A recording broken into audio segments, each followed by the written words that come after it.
Hello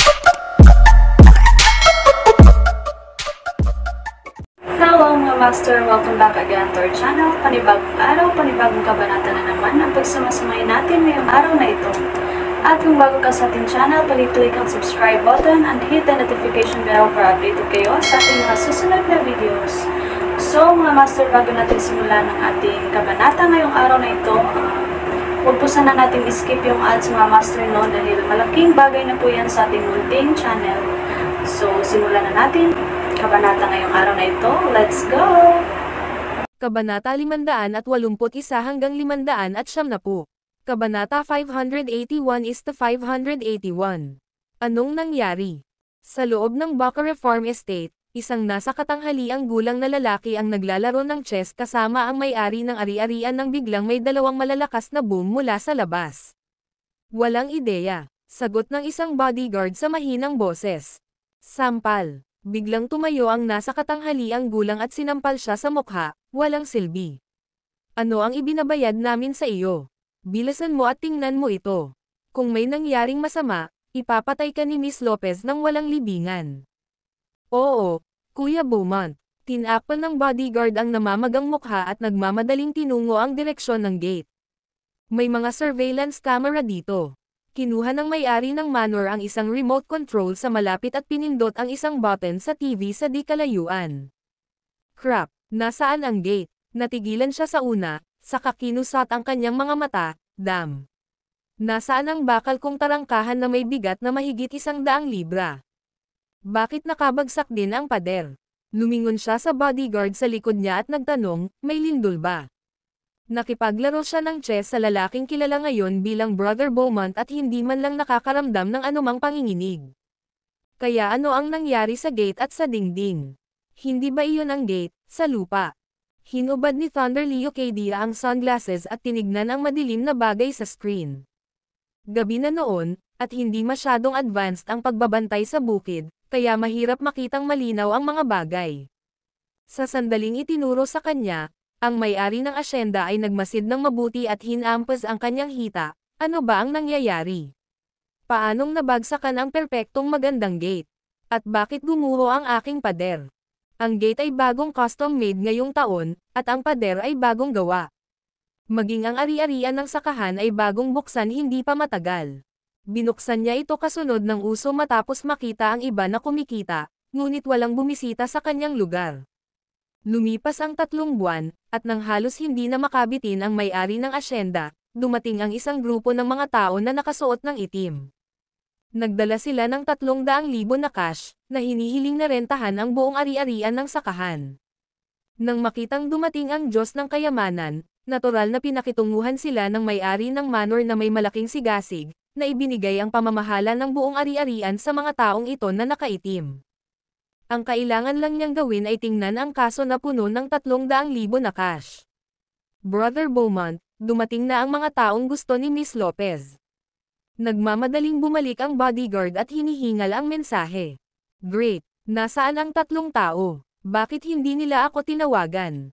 Kinuha ni Thunder Leo Cadia ang kanyang mobile phone at walang nakitang missed calls. Boss, dumating ang lalaki na mag-isa.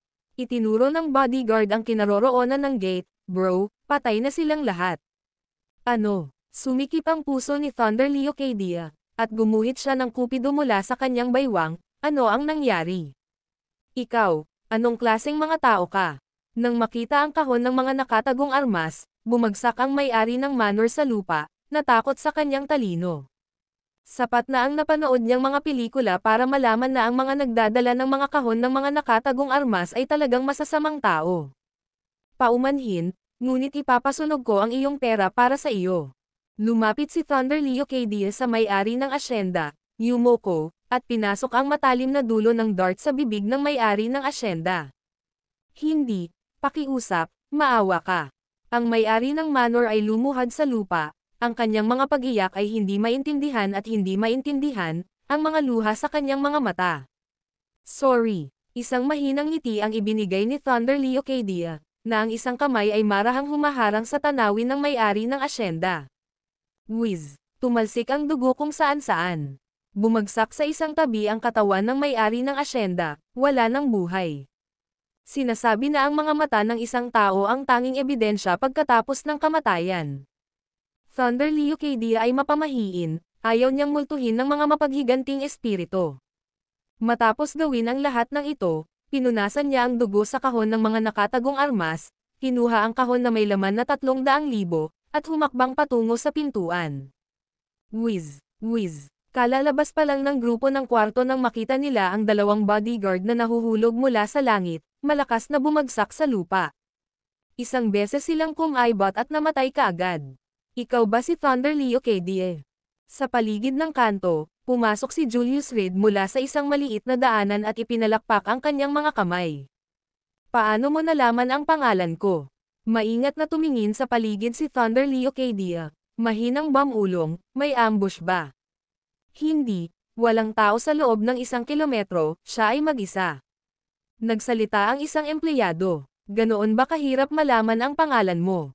Si Julius Reed, na nakasabit ang mga kamay sa likod, ay ngumiti at lumakad papunta sa grupo, huminto ng 10 metro ang layo, nabalian ko ang isang paa ng empleyado mo, at naibuhos niya ang lahat.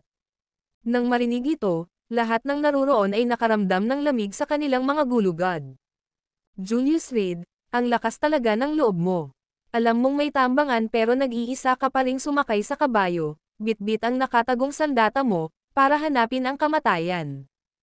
Huminga ng malalim si Thunder Leucadia. Sa katunayan, tulad ng sinabi ni Miss Lopez, ang taong ito ay mahirap pakitunguhan. Ngunit gaano man kahusay ang backup, maaari ba itong mas mabilis kaysa sa isang flying dart? Ngayon ay mayroon pa silang higit sa 30 tao, 9 na nakatagong kahon ng armas, at hindi pa banggitin, isang master na sumusuporta sa kanila.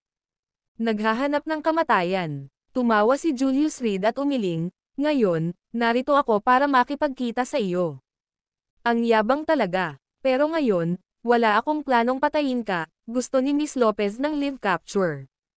Malamig na tumikim si Thunder Leucadia. Itinutok ang dart sa binti ni Julius Reed, pero hindi niya sinabing kailangan ka namin sa isang piraso, maaari kong piliin na tanggalin ang braso mo o ang kamay mo, ayon sa gusto ko.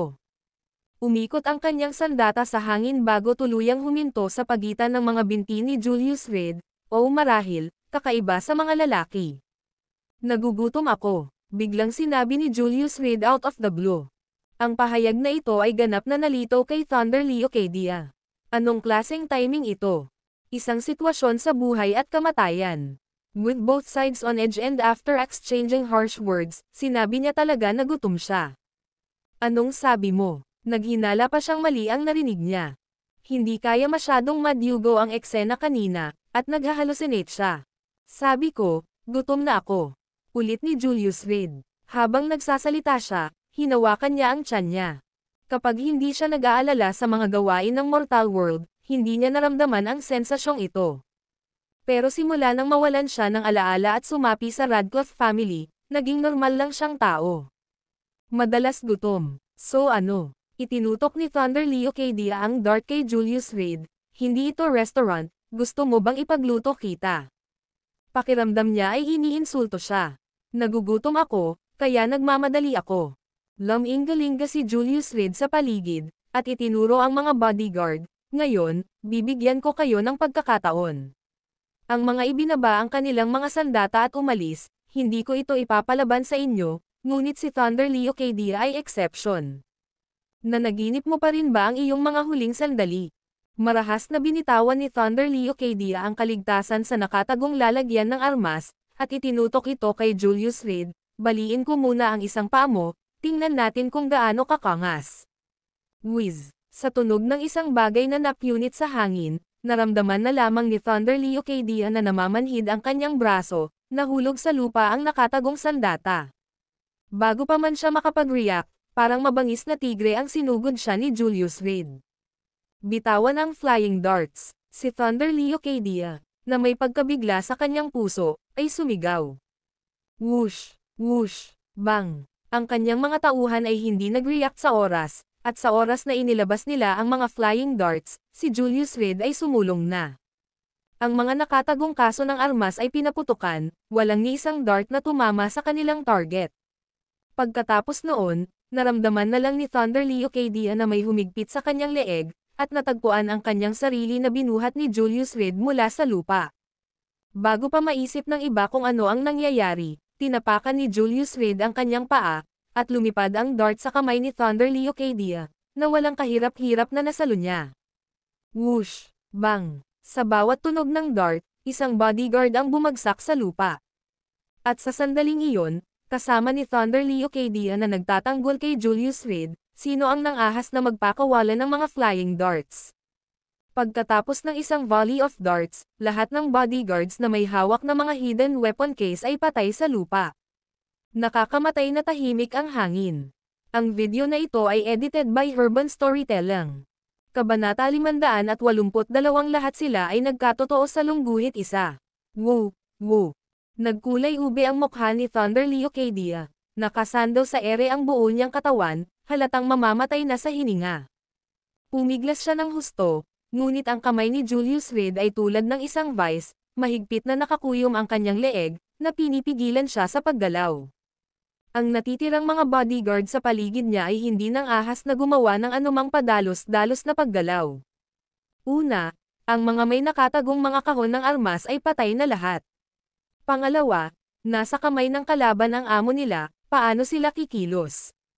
Tahimik na lumapit ang isa sa mga bodyguard, sinusubukang kunin ang isang nakatagong kahon ng armas sa lupa. Whoosh! Nang hindi ibinaling ang kanyang ulo, direktang ibinato ni Julius Reed ang nakatagong kahon ng armas na nasa kamay niya, na binasag ito sa ulo ng bodyguard na iyon. Pumalakpak, napaatras ng 3 hakbang ang bodyguard at bumagsak sa lupa, patay. Ito lang ba ang meron ka? Minamaliit talaga ako ni Miss Lopez. Lumingalinga si Julius Reed sa paligid at sumigaw patungo sa bubong, lumabas ka. Nagkukulitan, matagal na kitang pinagmamasdan. Whoosh! Hindi pa siya nakakapagsalita ay isang lalaki ang tumalon pababa mula sa bubong, na may hawak na mahabang espada sa kanyang kamay. Natuklasan mo ba ako? Walang pakialam ang lalaki kay Julius Reed at Thunder Leocadia na tila walang pakialam sa sinapit ng kasama. Mukhang hindi ka isa sa mga empleyado ni Miss Lopez. Casual na hinagis ni Julius Reed si Thunder Leocadia na parang nagtatapon ng basura sa lupa. Paumanhin, gumagawa lang ako ng maruming gawain ng iba. Hawak ng lalaki ang mahabang espada sa isang kamay, puno ng pangungutya ang mga mata. Na para bang ang kalaban na nauna sa kanya ay hindi man lang karapat-dapat na bumunot ng kanyang espada. Ang yabang mo talaga. Hinawakan ni Julius Reed ang kanyang mga kamay sa likod, pinalaki ang kasuotan ng lalaki mula ulo hanggang paa. Sino ang iyong amo? Ang lalaking nakasuot ng sinaunang istilong pananamit, na may pilak na longsword, ay tiyak na hindi ordinaryong tao. Siya ay dapat na isang alagad ng ilang estimado na master para magkaroon ng gayong kasuotan. Karapat-dapat ka bang tanungin ang pangalan ng aking amo?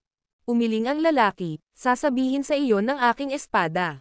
Ngunit hindi pa man siya nakakatapos magsalita ay sumimangot siya at isinabot ang mahabang espada sa kanyang likod. Hindi ka karapat-dapat sa paghugot ko ng aking espada.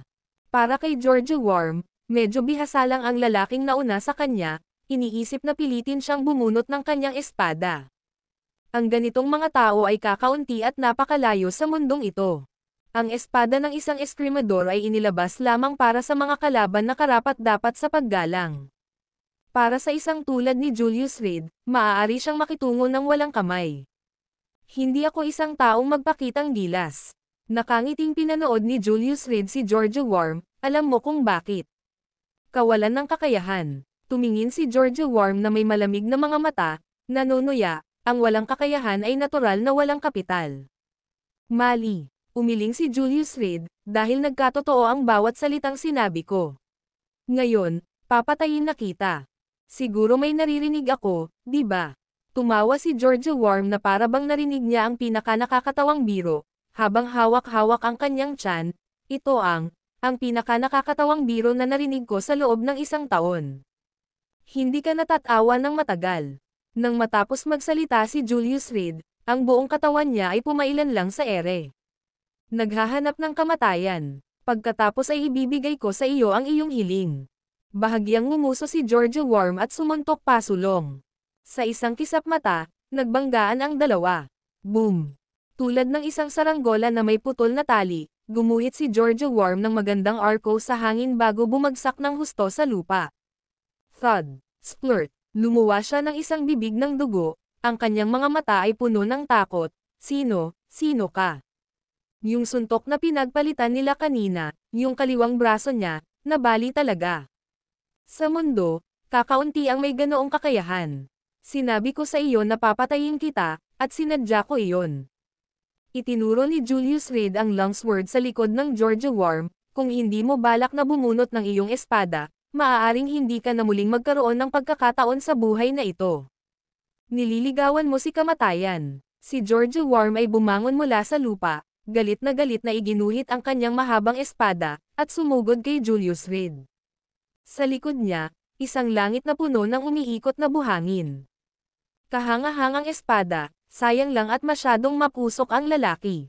Umiling si Julius Reed, kinuha ang dart box mula sa lupa, at itinutok ito kay Georgia Worm, na nag-trigger ng mekanismo. Whoosh! Whoosh! Whoosh! 3 darts ang sumambulat. Paano ako makakaapekto sa mga kupido lamang? Sa mundo ng martial arts, ang bilis lang ang walang kapantay. Ang mahabang espada ni Georgia Worm ay laslas ng galit na galit. Klang! Lahat ng 3 darts ay direktang pinutol niya sa kalahati. Sa sumunod na sandali, nasa harap na siya ni Julius Reed, nakatulak gamit ang kanyang espada. Ngunit umiwas si Julius Reed sa tagiliran, nag-indayog ng isang matinding suntok. Basag! Ang scabbard sa likod ni Georgia Worm ay naputol sa 2. Nang magawa ang lahat ng ito, lumapit si Julius Reed sa mapupulang Thunder Leocadia. Hinayla siya palabas ng estate na parang manok. At ang mga natitirang bodyguard na iyon ay nagtinginan sa isa't isa na hindi makapaniwala, ganap na hindi maintindihan ang nangyari.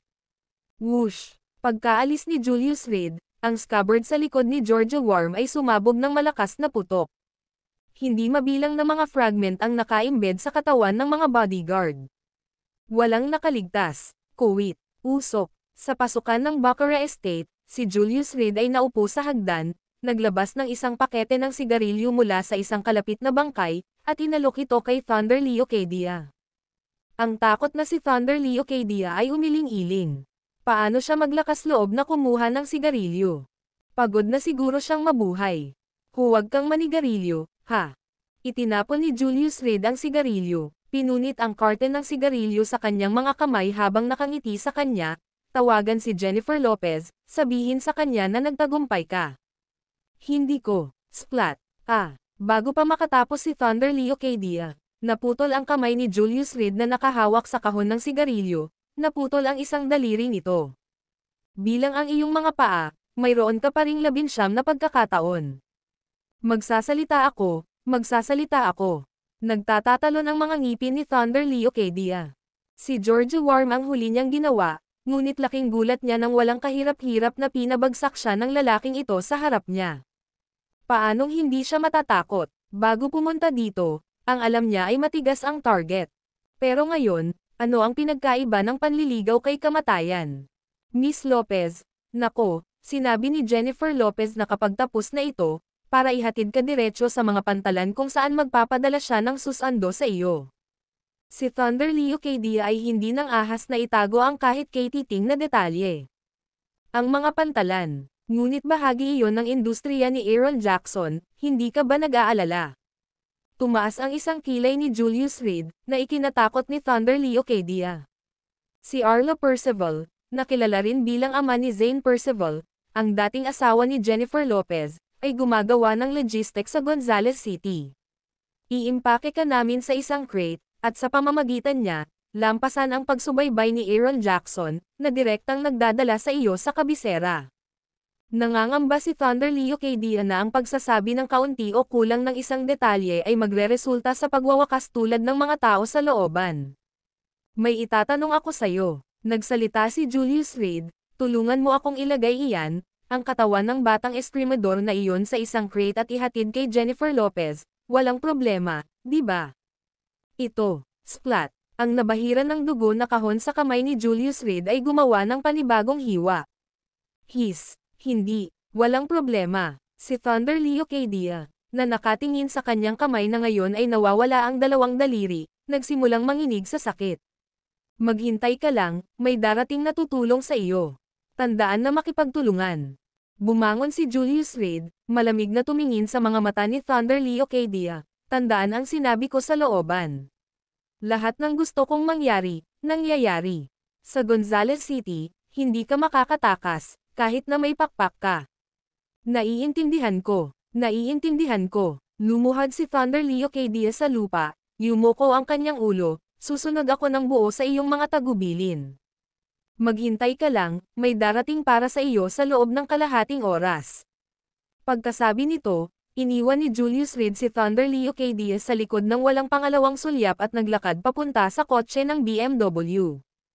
Hinailan niya palabas ang bangkay ng driver, saka umupo sa driver's seat.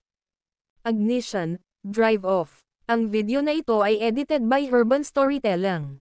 Kabanata 583, Sino ang Taksil? Salungguhit 1. Mayroon akong isang bagay na dumating sa huling minuto, kaya maaari kong makipagkita sa kliyente mamaya. Sa loob ng 5 State International Building, nakaupo si Itay Huntington sa kanyang upuan sa opisina. Tinitigan ang mga bodyguard na nasa harapan niya, lahat ay handa nang umalis. Ito ang mga malapit niyang pinagkakatiwalaan. Ang pinaka-maaasahang mga tao. Pero ngayon, may nunal sa kanila. Boss, anong nangyari? May nagtanong ng malakas. Walang anuman, nagpa siya lang na umalis mamaya sa isang kapritsyo. Sinulyapan ni Itay Huntington ang bodyguard na nagsalita, at nagtanong, may problema ka ba dyan? Hindi. Paano kami magkakaroon ng problema sa mga desisyon mo, boss? Medyo nataranta ang lalaki habang nakayuko, sadyang umiiwas sa tingin ni Itay Huntington. Nga pala, may sasabihin ako sa inyong lahat. Malamig na sinabi ni Itay Huntington, lahat, itaas ang inyong mga ulo. Sa kanyang sigaw, sabay-sabay na nagtaas ng ulo ang lahat ng bodyguard, na nakatingin sa kilalang balo ng Gonzales City. Si Kong, na nakahawak sa likod ng kanyang mga kamay, ay nakatayo sa likod ni Itay Huntington, na nagpapalabas ng isang nakamamatay na aura. Sa inyo, may isang taksil. Dahan-daang binuksan ni Itay Huntington ang isang drawer at inilabas ang isang kahon ng mga nakatagong armas. Ito ay isang lihim na alam ng lahat. Ngunit sa mga panahong tulad nito, ang pag-abot sa kahon ng mga nakatagong armas habang sinasabi ang mga bagay na iyon ay nagkaroon ng ganap na kakaibang kahalagahan. Sino ta? Nagkatinginan ang lahat, sinusubukang basahin ang sagot sa mga mata ng isa't isa. Kung kanino, may magandang ideya ako. Pero gusto kong bigyan kayong lahat ng pagkakataong lumayo at magayos. Maaari akong maging maluwag kung gagawin mo. Ibinalik ni Itay Huntington ang kanyang tingin sa mga tauhan ng seguridad, na walang pakialam na sinabi, mayroon kang 1 minuto. Pagkatapos nito, inilabas niya ang safety catch ng kahon ng mga nakatagong armas. Sino? Naging mabuti sa atin ang amo, sino ang gagawa ng kasuklam-suklam na bagay? Kung lalaki ka, lumapit ka at umamin ka. Kapag nalaman ko kung sino, ako ang unang tadteren. Hindi ka pa rin sumusulong. Sa tingin mo ba ay masuswerte ka? Tinutupad ng amo ang kanyang salita, tiyak na magiging maluwag siya. Bilasan mo at umamin ka. Ang opisina ay biglang nagliyab sa ingay. Galit na nagkatinginan ang lahat, ngunit walang nakakaalam kung sino ang tunay na nunal.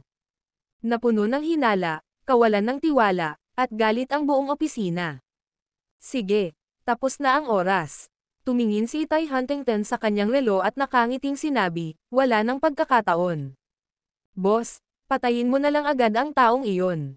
Tama, hindi dapat hayaang mabuhay ang ganyang traidor. Patayin. Ang bawat isa ay napuno ng matuwid na galit, na nagbibigay ng impresyon na wala sa kanila ang taksil.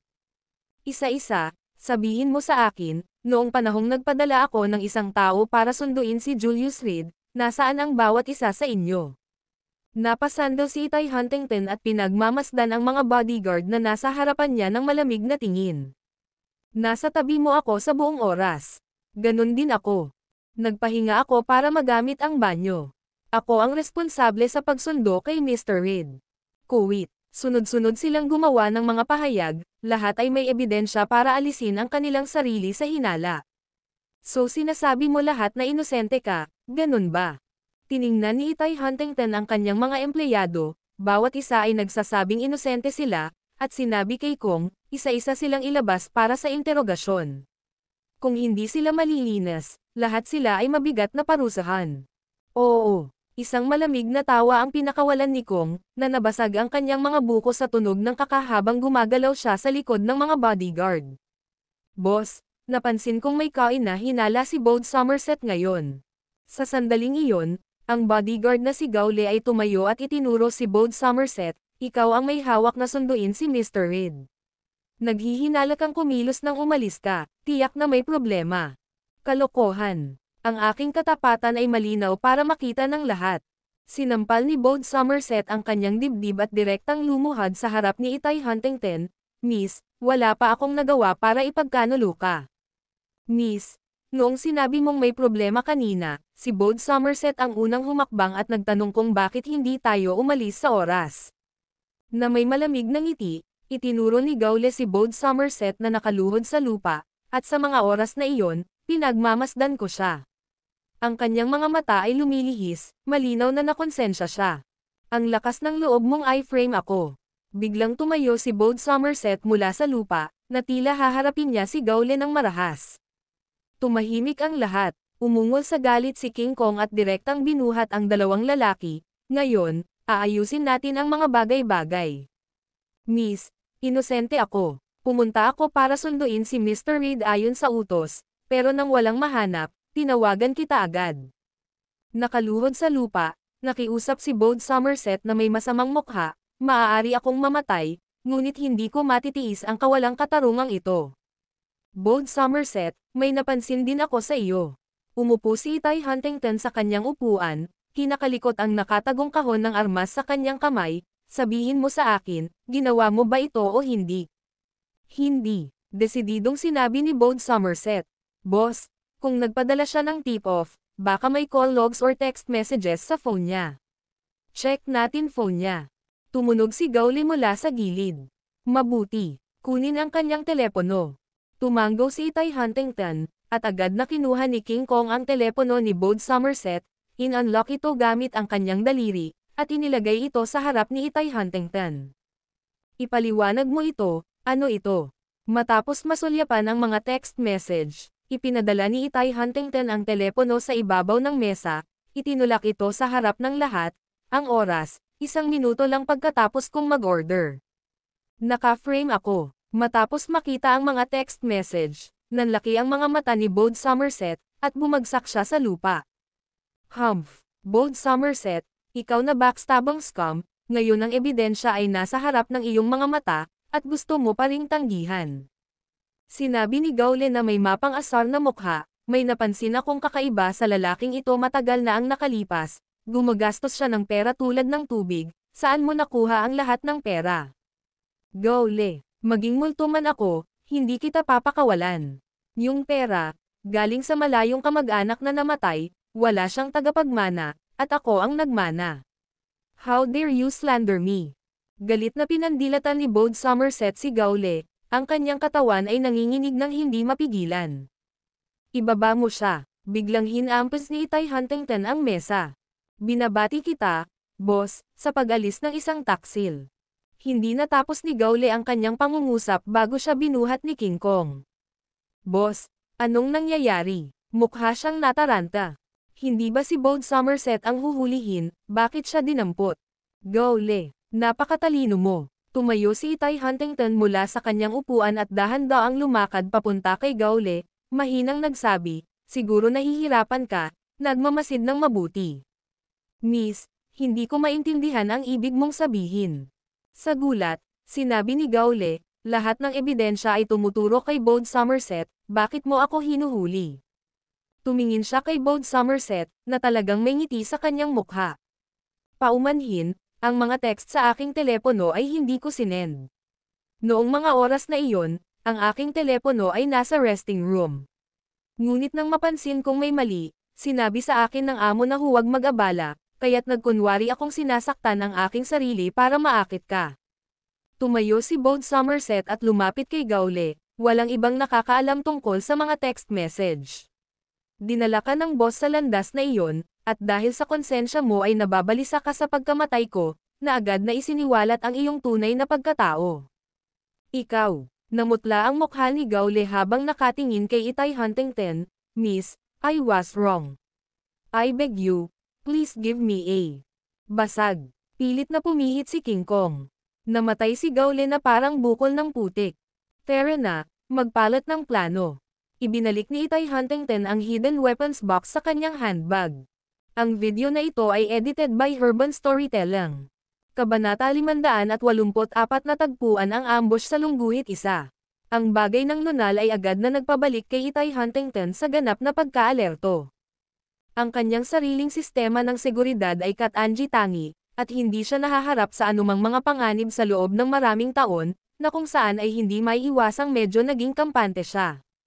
3 taon na ang nakalilipas, nagsimulang sundan siya ni Cristiano Martin, at ngayon ay tila malamang na itinakda na ni Jennifer Lopez ang kanyang paningin sa kanya 3 taon na ang nakalilipas. Sa kabutihang palad, si Bode Somerset ay isang tapat na retainer na pinalaki niya mula pagkabata, kahit na walang nakakaalam nito. Ngayon, napatunayang may silbi siya. Dahan-daang tumungo ang motorcade patungo sa airport. Ang kliyenteng kausap niya ngayon ay si Fabian Percival, pauwi mula sa ibang bansa.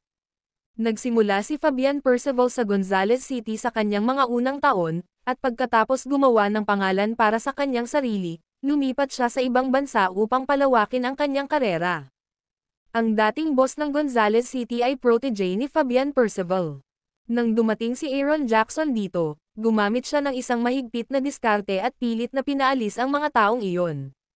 Ang mga hindi sumunod ay pinagtutuunan ng permanente. Ang iba ay tumakas sa ibang bansa upang hanapin si Fabian Percival. Ngayong babalik na si Fabian Percival, nakakaramdam ng matinding pressure si Itay Huntington. Sa Five River Province, kahit ang Leopold family ay kailangang magpakita ng paggalang kay Fabian Percival, pagkatapos ng lahat, ang matandang master ng Leopold family ay technically ang kanyang junior brother. Sa papel, siya ang nakababatang kapatid, ngunit sa katotohanan, ang Leopold family ay natalo sa isang labanan sa kapangyarihan, ganap na isinuko ang kanilang posisyon kay Fabian Percival. Ngunit dahil masyadong mabigat ang kamay ni Fabian Percival, pinilit ang mga tao ng Gonzales City at Five River Province sa isang sulok na walang daan palabas, sama-sama siyang itinaboy. Ang katotohanan ay, ito ay dumating sa isang malaking halaga sa kanila. Ang pinakamalaking presyo ay binayaran ng mga amo ng Gonzales City. Marami sa kanila ang nahulog sa ilalim ng pang-aapi ng mga alagad ni Fabian Percival nang siya ay umalis. Sa kabutihang palad, dumating si Aaron Jackson at nalutas ang sitwasyong ito. Nasaan ka? Inilabas ni Itay Huntington ang kanyang telepono, tinawagan si Julius Reed na may bahid ng pag-aalala. Sa kabutihang palad, ang tawag ay konektado sa oras na ito. Tila nabigo na naman ang plano ni Jennifer Lopez. Nasa kalsada ako, saan ka pupunta? Dumating ang boses ni Julius Reed. Pupunta ako sa airport para sunduin ang isang tao. Nagsalita si Itay Huntington sa medyo malungkot na tono, sa pagkakataong ito, medyo mahirap ang target natin, babalik na ang dating boss ng Gonzales City. Sa kanyang pagbabalik, si Aaron Jackson ang magiging pangunahing target. Nalaman mo ba kung sino ang nunal? Tila walang pakialam si Julius Reed sa negosyo ng amo. Nalaman ko. Inamin ni Itay Huntington na may pahiwatig ng kahihiyan, sa kabutihang palad, mayroon ako sa iyo. Huwag kang mag-alala, ano ang pangalan ng taksil? Si Julius Reed ay tila interesado sa bagay na ito. Cristiano Martin, napatay ko na siya. Habang nagtataka si Itay Huntington kung bakit biglang nagkaroon ng interes si Julius Reed sa kanyang mga gawain, sumagot pa rin siya ng totoo. Kailangan niyang aminin na malaki na ang tiwala niya ngayon sa lalaking ito. Nagtaksil pa sila sa isa't isa noong nakaraan. Sige, nakuha ko na. Pagkasabi nito ay agad na ibinaba ni Julius Reed ang telepono. Binabaan niya ako. Inilagay ni Itay Huntington ang kanyang telepono sa kanyang bulsa, medyo hindi nasisiyahan. Sa Gonzales City, si Julius Reed lang ang naglakas loob na bitin siya ng ganoon. Gaano katagal? Napatingin siya sa kanyang relo, wala pang kalahating oras bago dumating ang eroplano sa airport. Aabutin pa ng 30 hanggang 40 minuto, may traffic jam ngayon, gabi na. Sabi ng driver, kapag nakababa na tayo sa expressway, hindi na ito masikip, dahil may provincial road na halos hindi na ginagamit ng tao.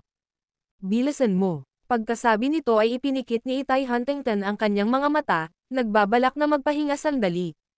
Buong gabi siyang hindi nakatulog ng maayos mula nang marinig ang balita ng pagbabalik ni Fabian Percival noong nakaraang gabi. Pagkaalis ni Fabian Percival, nilamon na ni Itay Huntington ang karamihan sa kanyang mga industriya, na kung paano niya nakamit ang kanyang kasalukuyang tagumpay. Ngunit ngayon, itong dating amo na umani ng kayamanan sa Gonzales City, ay gustong bumalik sa lugar kung saan siya nakipaglaban ng husto. Tiyak na kailangang ibalik ni Itay Huntington ang bahagi ng kanyang mga industriya. Ngunit walang nakakaalam kung ano ang bottom line ni Fabian Percival. Ang matako na figurang ito mula sa underworld ay hindi nabubusog ilang taon na ang nakalipas, at ngayong bumalik na siya. Maaari ba talagang manatiling mapayapa ang mga bagay? Bago pa man siya makabalik sa Gonzales City, dumating ang tawag na makipag-ayos ng maaga. Hiniling pa nila na sunduin sila ni Itay Huntington sa airport ng personal. Ito ay malinaw na sinadya upang takutin siya. Gayunpaman, walang pagpipilian si Itay Huntington kundi sumunod. Habang nagpapahinga siya, unti-unti nang bumibilis ang sasakyan. Ito ay maliwanag na sila ay umalis sa urban area at ngayon ay nasa provincial road. Sa rate na ito, dapat lang nilang maabot si Fabian Percival. Kung mamaya pa siya, maiisip niya kung paano siya tretuhin ng matandang iyon. Tili, sa pagkakataong iyon, biglang bumangga sa bato ang sasakyan. Sumigaw si Itay Huntington habang natapon siya sa isang matalik na engkwentro sa likod ng upuan sa harapan. Anong nangyari? Si Kong, nasa passenger seat, ay nasugatan din ng husto, ngunit bago pa niya maitulak ang pinto ay nabasag na ang bintana ng passenger seat. Kaagad pagkatapos, ang madilim na nguso ng isang nakatagong kahon ng sandata ay lumabas. Ang tatlong sedan na biglang huminto ay pawang nabugbog at nagkapira-piraso. Ang mga tao sa loob ay nasugatan sa iba't ibang antas. Miss Huntington, pwede ka bang lumabas para makipag-usap? Binuksan ang pinto sa likod ng sasakyan mula sa labas, at dahan-daang pumasok ang boses ng isang lalaki. Huwag mong hawakan ang aming miss. Mabilis na tinanggal ni Kong ang kanyang seatbelt at pilit na itinulak ang pinto ng kotse. Whoosh! Ang taong may hawak ng hidden weapon case ay pinalipad ng napakalaking puwersa. Ngunit bago siya makaalis, 2 darts, na hindi kapani-paniwalang tumpak, ang tumama sa kanyang mga binti. Napaungo si Kong at lumuhad sa lupa, galit na tinitigan ang mga nakaitim na figure sa harapan niya. Mayroong hindi bababa sa 1 dosina sa kanila, pawang armado ng mga nakatagong kaso ng armas, na tumututok sa 3 sasakyan. Ang mga bodyguard mula sa 2 sasakyan sa likod ay pinalayas, lahat ay nakahandusay sa lupa habang ang kanilang mga kamay ay nasa kanilang mga ulo. Big guy, medyo loyal ka, ha? Isang binata na nakasuot ng puting suit ang dahan-daang lumapit, tinapakan ang mukha ni Kong, halika, hampasin mo ako. Pagkatapos magsalita, pinasadahan din niya ng kamay ang mukha ni Itay Huntington. Papatayin kita, angal ni Kong. Whoosh! Hinagisan ng lalaki ng kupido ang kanyang balikat, dahilan para kinilig si Kong at sa katuluyang nahimatay. Sino ka? Tahimik na pumasok ang kamay ni Itay Huntington sa kanyang handbag. May nakalagay na tago na kaha ng armas. Mas gugustuhin niyang masira ang jade kaysa buo ang tile. Maaari mo ring isave ang pagsisikap. Yumuko ang lalaki, hinayla palabas si Itay Huntington, sabay agaw sa kanyang handbag. Iniisip mo pa rin bang gamitin ang hidden weapon case? Miss Huntington, talagang nababahala ka. Nakangiti ang lalaking naka-white suit habang kinurot ang pisngi ni Itay Huntington, buong bulungan na sa buong Gonzales City kung gaano ka nahuhuli sa iyo, ang balo. Ngayon, kailangan kong makita sa sarili ko kung ikaw ay pambihira gaya ng sinasabi ng mga chismis. Iminuwestro niya ang kanyang kamay, hold her down. Oo. Agad namang humakbang ang 2 bodyguard at inipit si Itay Huntington sa hood ng sasakyan. Hayop ka, hindi kita bibitawan kahit multo ka. Napahiyaw si Itay Huntington, nag-iisip kung paano pa rin siya maa-ambush kahit na nagpalit na siya ng ruta. Sa sandaling iyon, naisip niya si Julius Reed. Kung siya si Keller Radcliffe, siguradong maliligtas siya, di ba? Sa kasamaang palad, siya ay si Itay Huntington, isang balo. Mahirap talagang pigilan ang sarili.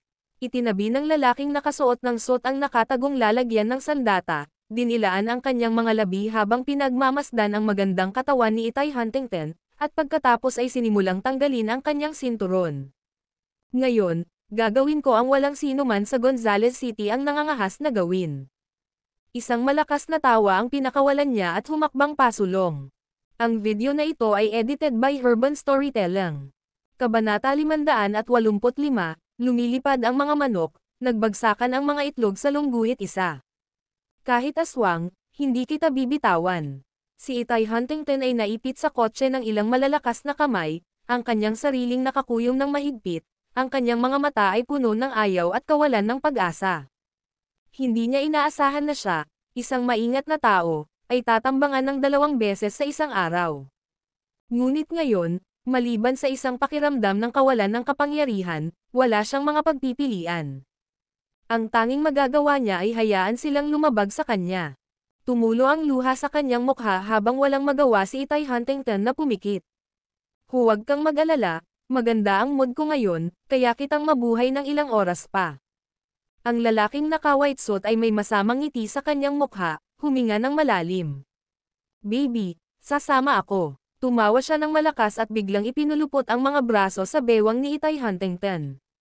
Whoosh! Sa sandaling iyon, ang tahimik na kalsada ng probinsya ay nabutas ng tunog ng isang dart na lumilipad. Nanginginig habang nakatingin sa ibaba ang lalaking nakasuot ng puting suot na handa ng magsaya sa kanyang pananakop, sa kananlaki ang mga mata. Lahat ng dugo, may kaaway tayo. Mag-ingat sa iyong paligid. Protektahan ang boss. Lahat ng naghahadjas ng dart ay agad na nagtago sa likod ng sasakyan. Isang masungit na bodyguard ang tumakbo papunta sa lalaking naka-white suit at nagmamadaling nagtanong, "Young Master Dragon, okay ka lang?" Ngunit nang tumingin siya sa ibaba, talagang nagulat siya. Ito ay ganap na nasira. Ano pa ang hinihintay mo? Mabilis na dalhin si Young Master Dragon sa ospital. Pinunasan ng bodyguard ang pawis sa noo at sinigawan ang mga tao sa malapit. Samantala, si Alonso Dragon ay nakatayo doon na naninigas, ang kanyang tingin ay bakanteng, halatang gulat na gulat. Young Master, sa ospital, maaari itong muling ikabit. Ang bodyguard, sa ilalim ng napakalaking presyon, ay nagpahayag ng pagtiyak. Mabilis. Agad namang binuhat ng dalawa si Alonso Dragon at nagmamadaling pumunta sa pinakamalapit na sasakyan. Whoosh! Sa sandaling iyon lang, muling umalangaw-ngaw ang tunog ng paglipad ng dart. Ang bodyguard sa panlabas na bahagi ay nalata at diretsyong nahiga sa lupa. Walang tigil ang pag-agos ng dugo mula sa kanyang templo. Protektahan ang Young Master. Ang kapitan ng bodyguard na si Kamari Davenport ay napalunok, ang kanyang mga mata ay patuloy na lumilibot. Ngunit madilim na, halos hindi nila makita ang lupain sa malayo. At masyadong tumpak ang paghahagis ng dart ng attacker. Walang kumikislap na liwanag. Sa tunog lang, hindi nila matukoy ang eksaktong lokasyon. Noon lang natauhan si Alonso Dragon. Galit na galit siyang tumingin sa malayo at umungal, "Daralin mo siya." Bilang isang lalaki, siya ngayon ay naging isang beteng. Walang sino man ang makatanggap ng katotohanan ito. "Bilis, dalhin mo ako sa ospital." Kung hindi man lang niya kayang magkaroon ng mga babae, para saan pa ang buhay? Ang pinakakagiat na bagay ngayon ay ang makarating sa ospital, upang kumapit sa anumang pag-asang gumaling. At isama mo ang asong ito sa amin. Itinuro ni Timmy Dragon si Itay Huntington, "Ikaw Damhor, ngayong gabi ay ibibigay kita sa aking mga kapatid, maghanda na pagsilbihan ng 12 ng mga lalaki. Alisin mo siya." Tiniis niya ang matinding sakit, halos manhid, na walang iba kundi ang malagkit na dugong dumadaloy sa kanyang pantalon. Sakit na lang ang natitira. Tara na. Hinawakan ng isang bodyguard si Itay Huntington sa buhok, handang itulak siya sa kotse. Whoosh! Muling umalangaw-ngaw ang tunog ng dart. Nanlumo ang bodyguard nang may tumama sa kanya sa pagitan ng mga mata. "Patayin mo sila, ano pang hinihintay mo?" Sigaw ni Miss Huntington, at ang lalaking nagngangalang kong nanatambas sa lupa ay nagising din sa tunog ng dart.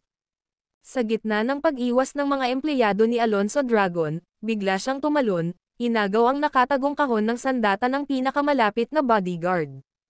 "Mga kapatid, protektahan si Miss Huntington." Whoosh! Binuksan niya ang ilang mga nakatagong kahon ng sandata ng sunod-sunod, ang isa ay tumama sa binti ni Alonso Dragon. Iligtas mo ako. Paalisan mo ako dito. Patayin ang mga bastard na ito. Ang malinis na puting suot ni Burl Radcliffe ay nabahiran ng pula ng dugo, at lumuhad siya sa lupa, nagbuga ng mga daing ng paghihirap. Samantala, sinamantala ng iba pang empleyado ni Itay Huntington ang kaguluhan upang makipaglaban sa mga umaatake. Miss, umalis ka na dito.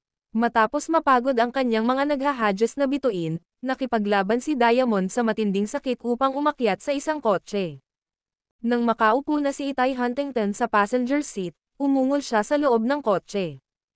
Ang mga natitirang tao ay sumugod din sa mga sasakyan na sumusunod sa likuran. Isang digmaan na tila walang suspense ang muling nasadlak sa kaguluhan. Pinaulanan ng mga kupido ang sasakyan na may dumadagandong na ingay, at pinatungan ni Diamond ang accelerator, na nagmamaneho patungo sa sentro ng lungsod. Hanggat nakarating sila sa sentro ng lungsod, ligtas sila. Young Master Dragon, okay ka lang ba? Matapos harapin ang natitirang mga umaatake, sumugod si Kamari Davenport sa tabi ni Alonso Dragon. Sampal. Ngunit ang naghihintay sa kanya ay isang malakas na sampal sa mukha. Walang silbi. Isang grupo ng mga walang kwentang tanga. Si Alonso Dragon ay walang tigil na galit, ang kanyang sakit ay nagpahirap sa paghinga. Bakit? Bakit nangyari ito? Bigyan mo ako ng paliwanag. Paumanhin, Young Master Dragon. Si Kamari Davenport ay lumuhad sa lupa, nakayuko ang ulo, na nagsasabing, dapat kang pumunta kaagad sa ospital, pangungunahan ko ang mga lalaki sa pagtugis. Hindi niya kayang saktan si Alonso Dragon, at ngayong nasugatan ng ganito ang Young Master, isang stroke na ng kapalaran ang hindi mapatay sa mismong lugar. Dahan-dahan kong ayusin ang puntos na ito sa iyo. Sa suporta ng ilang tao, umupo si Alonso Dragon sa sedan na may maputlang mukha, nakatingin sa direksyon ng pagtakas ni Itay Huntington, at nginisyan, stupid bitch, sa tingin mo ay ligtas ka nang bumalik. Kuwit, miss, nasaktan ka ba? Sa kabila ng kanyang matinding sakit, si Diamond ay nagmaneho, na humantong sa daan pabalik. Dalawang sasakyan ang sumunod sa likuran niya, lahat ng mga tao nila. Sa pagkakataong ito sila ay dumanas ng matinding pagkalugi. Pagkatapos ng mabilisang roll call sa walkie-talkie ni Diamond, 5 na lang ang natira. Ang sedan ay ganap na nabugbog ngunit mag-drive pa rin. Ayos lang ako, nabigla pa rin si Itay Huntington. Parang panaginip ang lahat. Ang pag-iisip na siya ay muntik ng nalabag ay nagdulot ng panginginig sa kanyang gulugod, nagpapasalamat sa makitid na pagtakas. Napakalapit noon. Lahat ito ay salamat sa iyong mga paghahanda, kung hindi ay tapos na ako para sa araw na ito. Bumantong hininga siya, hindi niya naisip kung ano ang maaaring mangyari. Miss, di ba ito ang arrangement mo? Natigilan si Diamond, nagulat sa kanyang sinabi. Ang nakatagong gumagamit ng armas sa bundok, hindi ito ang kagagawan ni Itay Huntington. Ngunit paano makapagbibigay ng tulong ang isang tao sa ganoong sitwasyon? Hindi ikaw. Si Itay Huntington ay parehong natigilan, pagkatapos ay kumurap at sinabing, kung gayon, sino kaya ito? Isang taong maaaring lumitaw ng napapanahon, nakakaalam sa kanyang kinaroroonan, at hindi niya kaaway. Parang walang ganoong tao sa Gonzales City. Tambangan. Sa sandaling iyon, sumigaw si Diamond, inikat ang manibela, at pinaandar ang kotse sa kakahuyan sa labas ng kalsada. Lumabas din ang dalawang sasakyan sa likod niya at sumunod din. Umuungol, magaling magmaneho. Sa gitna ng kalsada, isang matipunong lalaki ang nakatayo sa harap ng hanay ng mga sedan, pumapalakpak at tumatawa. Ubo-ubo, sino ka? Pilit na itinulak ni Itay Huntington ang pinto ng kotse, umubo ng ilang beses. Pagkatapos ay tumingin sa lalaking nasa harap niya, nagtanong sa mabagsik na boses. Maliwanag, hindi siya kaibigan, malamang nakaaway. Sa likod ng lalaki, isang hilera ng mga empleyado ang may hawak na talam ng bakal. Hindi mahalaga kung sino ako, ang mahalaga, gusto kong paalisin si Miss Huntington. Pagkatapos sabihin iyon, iminuwestre niya ang kanyang kamay, tagayin sila hanggang mamatay. Ang video na ito ay edited by Urban Storytelling. Kabanata 586 na Talking Sense sa Lungguhit 1. Protektahan ang ginang. Binibigkas ni Jingang ang mga salitang ito sa halos kawalan ng pag-asa. Ang kanyang tagiliran ng sasakyan ay direktang nabasag ng isang puno, ang isang paa ay naipit sa pagkawasak, hindi na nakaligtas. At iyong 5 bodyguard na nasa likod niya ay may mga sugat o matinding nasugatan sa impact kanina lang. Wala man lang silang mga bakal na tubo para sa depensa. Ang tanging maaasahan nila ay ang kanilang mga kamay. Hindi pa sila nakatakas sa mga panga ng tigre ay pumasok na sila sa yungib ng lobo. Pinagmasdan ni Itay Huntington ang Shadow Warriors na papalapit ng papalapit, ang kanyang puso ay lalo pang lumubog sa kawalan ng pag-asa. Langit, bakit mo ako binigyan ng pag-asa, para lamang ako'y mawalan ng pag-asa? Ilang taon na ang nakalipas, pinalayas mo ako sa aking pamilya, pinilit akong magpagal sa lungsod ng Gonzales, at ngayon, tulad ng nakita kong pag-asa na makabalik sa aking mga kamag-anak, walang awa mong sinira ito. Bakit? Whiz. Ang sagot sa kanya ay ang tunog ng isang hidden weapon box. Isang napakapamilyar na tunog ng nakatagong kahon ng armas. Sa Provincial Road, itong tunog ng weapon box ang nagligtas sa kanila. Ang nangungunang Shadow Warrior ay nahulog sa tunog, ang iba ay huminto sa kanilang mga hakbang. Sino nandyan? Sa highway, isang lalaking nakamuscle ang tumingin sa direksyon ng tunog ng weapon box, pilit na iminuwester pababa ang kanyang kamay. Basag. Ang hid na mga headlight ng isang dosenang o higit pang mga kotse ay lumiwanag lahat, na nagbibigay liwanag sa highway na parang liwanag ng araw. Makakakita ang isang tao ng mga 300 metro ang layo, na may dalang nakatagong kahon ng sandata, dahan-daang naglalakad sa ganitong paraan.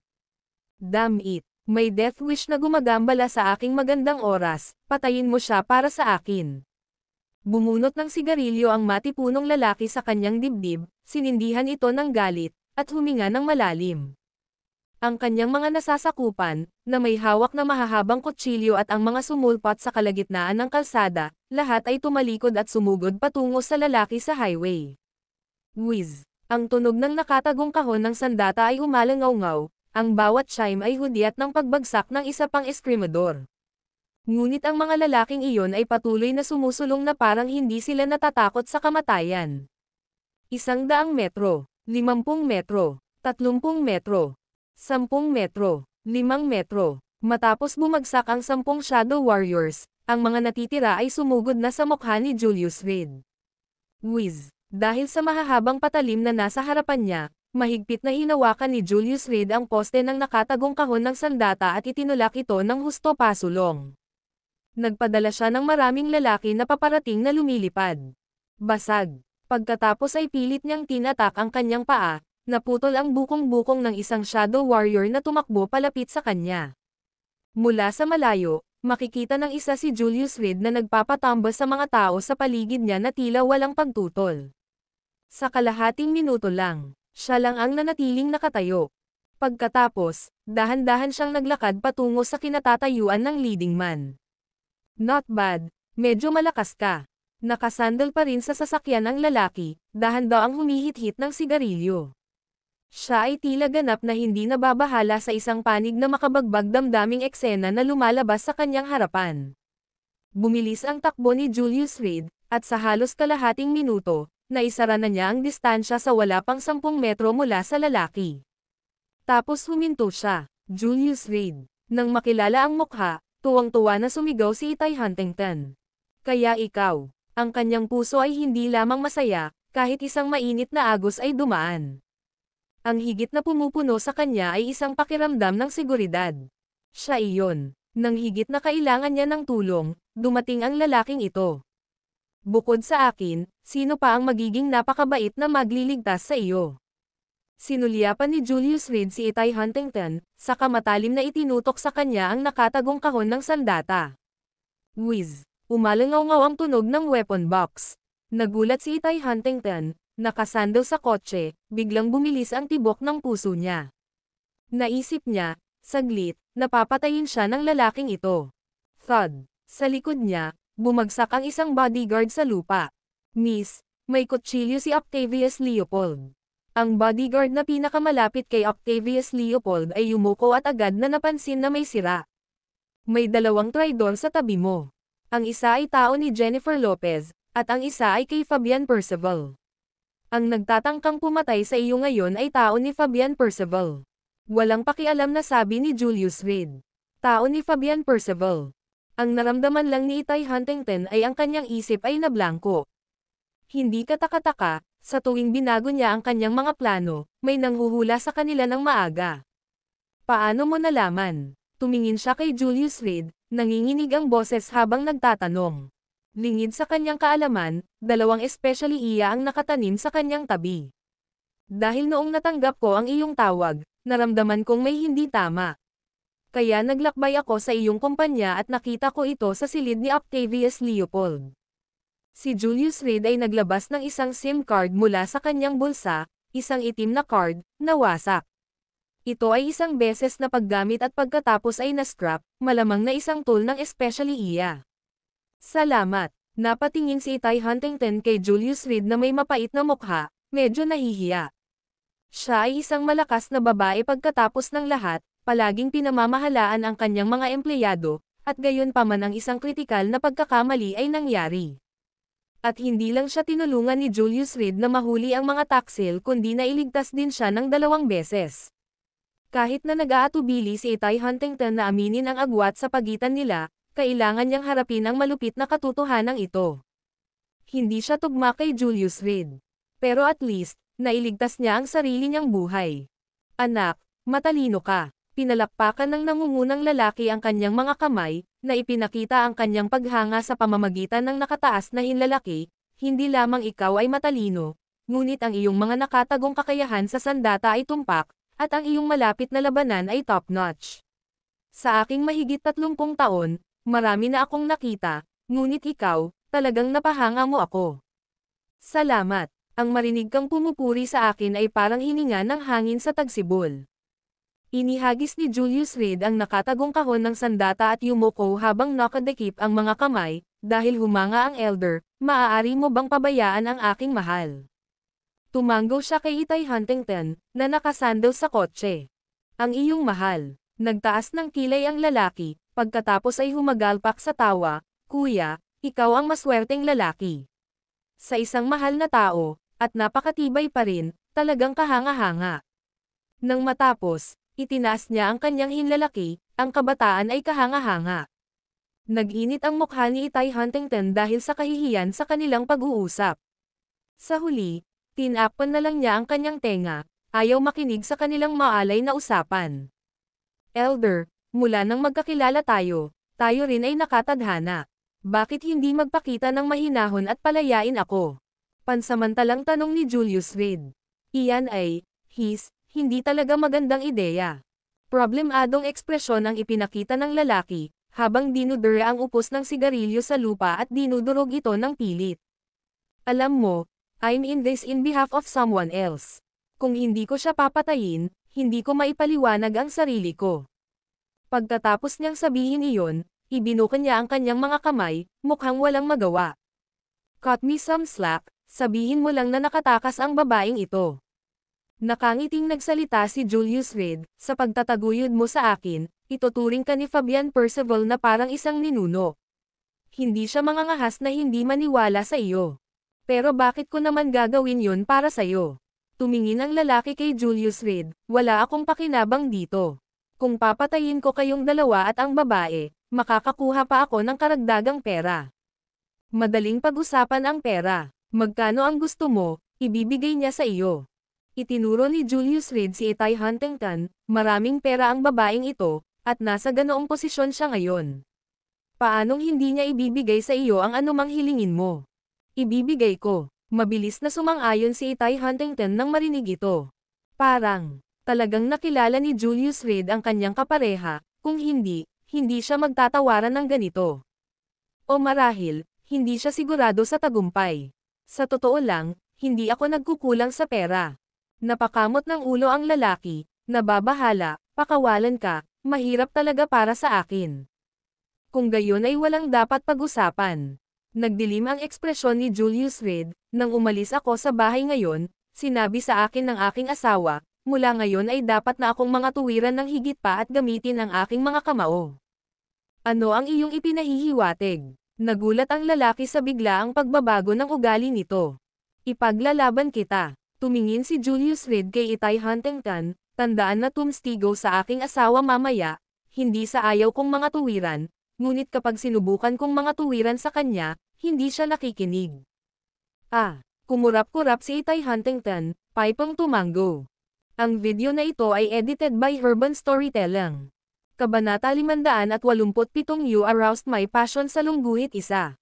Damn it, anak, siguradong bastos ka. Hinubad ng lalaki ang kanyang tank top at ngumiti kay Julius Reed, ginagalit mo ang hilig ko. Kung ganoon ay kailangan ko na lang patayin ang iyong pagnanasa. Habang nagsasalita siya, tumakbo si Julius Reed sa kanyang mga paa at mabilis na sinugod ang lalaki. Hayaan mo na kitang matamaan. Ang lalaki ay tumawa ng malakas, na nagpabuga ng kanyang dibdib, napakatagal na nang hindi ako nakaramdam ng ganito kaganda. Anak, kahit bugbugin mo ako, hindi kita papatayin. Napakasarap na panla, sayang. Whoosh, thud. Sa sandaling lumabas ang mga salita sa kanyang bibig, ang buong tao ay pinalipad pa atras, nakaluhod sa lupa habang naglalabas ng isang subo ng sariwang dugo. Paumanhin, ngunit kailangan mo akong talunin bago mo sabihin iyon muli. Hinubad ni Julius Reed ang kanyang pantalon at hakbang-hakbang na naglakad patungo sa lalaki. Ang pangalan ko ay Fox Miller, ano ang sa iyo? Pinunasan ng lalaki ang dugo sa gilid ng kanyang bibig, huminga ng malalim, at dahan-daang naglakad patungo kay Julius Reed. Nang makarating siya sa gilid ng sedan, itinaas niya ang isang itim na Audi gamit ang dalawang kamay at walang awang hinampes ito kay Julius Reed. My name is Julius Reed, remember that name. Dahil ngayon, hindi rin kita papatayin. Humarap si Julius Reed sa paparating na sasakyan at galit na tumakbo pasulong, malakas ang pagkakahampas ng kanyang balikat sa ilalim ng sasakyan. Boom! Sa isang malakas na ingay, ang Audi ay pinalipad, at ang lalaki ay nakahiga sa lupa, humihingal ng mabigat. Julius Reed, napakagaling. Malakas ka talaga. Ipinilig niya ang kanyang ulo, ang sakit na bumabalot sa kanyang mukha. Akala ko madali kitang papatayin, ngunit isa kang eksperto. Average, mas mahina ka lang. Sinabi ni Julius Reed sa likod ng kanyang mga kamay, papatayin kita, ngunit nagbago ang isip ko. Pagkasabi noon, yumuko siya at lumapit kay Fox Miller, bakit mo sinabing hindi mo ako papatayin ngayon lang?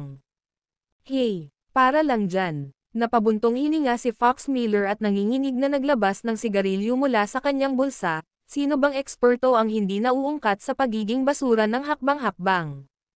Ang isang talentong tulad mo, sa loob ng 3 taon, ay tiyak na gagawa ng pangalan para sa iyong sarili.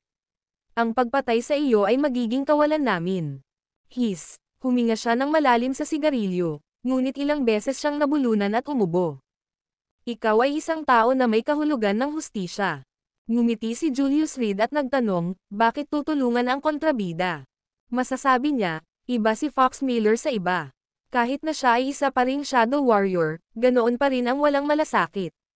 Ngunit ang kanyang pangangalaga sa nakababatang henerasyon ay nagmula sa puso. Siyempre, sa mga tuntunin ng seniority, si Julius Reed ay maaaring masubaybayan pabalik sa kanyang mga ninuno na nag-evolve mula sa mga unggoy. Anong nakakatulong sa kontrabida? Sa tingin mo ba ay mabuting tao ang babaeng ito? Si Fox Miller ay huminga muli ng kanyang sigarilyo, malinaw na nasugatan sa baga mula sa kamakailang laban. Nagpakasal siya sa Gonzales City, at sa gabi ng kanyang kasal, nang gusto ng kanyang asawa na makasama siya, niloko niya ito sa banyo at pinatay siya hanggang sa mamatay. Pagkatapos ay tiniis niya ang kahihiyan sa loob ng kalahating taon, nanligaw at inalis ang mga nasa pamilya na nagbanta sa kanya, at ganap na kinuha ang kasalukuyang negosyo. May ganoong bagay. Napakurap si Julius Reed, hindi ito katulad ng sinabi sa labas. Tumahimik ka. Si Itay Huntington, mula sa ibaba, ay pumulot ng kutsilyo at tuwang-tuwang nilaslas si Fox Miller. Tumigil ka. Whoosh! Inalis ni Julius Reed ang kutsilyo sa kamay ni Itay Huntington at tiningnan siya ng masama, ano ba ang pinag-isipan mo? Ako, napaawang ang bibig ni Itay Huntington, at hindi maiwasang manginig ang kanyang katawan. Sino ka, at bakit mo alam ito? Sa huli, halos pigain niya ang mga salitang ito sa pamamagitan ng nakagigig na ngipin. Tingnan mo, hindi ako nagsisinungaling. Hindi sinagot ni Fox Miller ang tanong ni Itay Huntington, ngunit tumingin kay Julius Reed, itong babaeng ito, virgin pa siya. Anak, kinuha mo muna siya. Pumunta ka sa impyerno, matandang babae. Si Itay Huntington ay parehong napahiya at nagalit, ngunit kasama si Julius Reed doon, wala siyang paraan upang patayin si Fox Miller. Ubo, ibahin natin ang usapan, di ba? Hindi ba masamang pag-usapan ito? Sa isang iglap ay namula ang mukha ni Julius Reed.